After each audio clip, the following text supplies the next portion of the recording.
дар маркази вилояти Суғд шаҳри Хуҷанд таҳти унвони либоси миллӣ таҷассумгари симо ва фарҳанги миллати тоҷик бо иштироки занону бонувон роҳпаймои доир гардид. Дар роҳпаймои занону духтарон бо ифтихори баланди ватандӯстӣ фаъолона ширкат варзида либоси миллиро муаррифӣ ва тарғиб намуданд.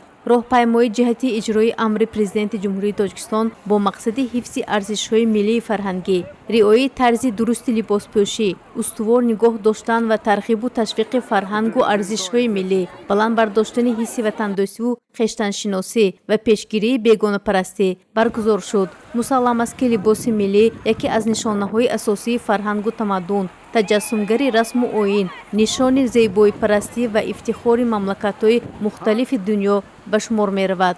либоси миллӣ ёдгоре аз гузаштагон буда, аз давраҳои қадим то ба имрӯз зебоӣ ва назокату нафисии худро гум накардааст ва минбаъд низ аз байн нахоҳад рафт. таърих гувоҳ аст ки занон, модарони шарафманди тоҷик дар ҳама давру замон посдори оину анъанаҳои муқаддаси миллат буда, дар ҳифз ва нигоҳдошти фарҳанги аҷдодӣ мавқеи назаррас доранд. ҳифз ва эҳтиром гузоштан ба либоси миллии тоҷикона ки як ҷузъи фарҳанги миллӣ маҳсуб меёбад, барои ҳар як зан бонуи тоҷик шарт ва зарур аст, зеро мардуми моро дар навбати аввал аз рӯи либоспӯшиашон мешиносанд.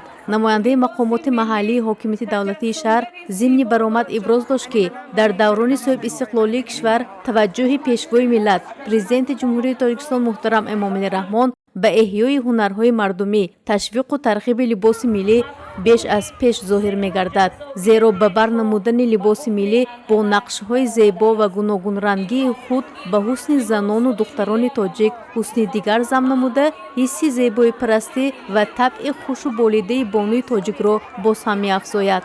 анъанаҳои фарҳанги миллии мо зиёд буда, онҳо бо хусусияту моҳияти хоси худ, таърихи офариниш ва ривоҷу равнақи худ аз ҳамдигар фарқ мекунад. яке аз ҳунарҳои волои мардуми тоҷик кашидадӯзӣ ё гулдӯзии чакан мебошад. чакан таърихи ниҳоят қадима дошта, ба тарзи зиндагӣ, урфу одат ва олами маънавии халқи тоҷик алоқамандии зич дорад.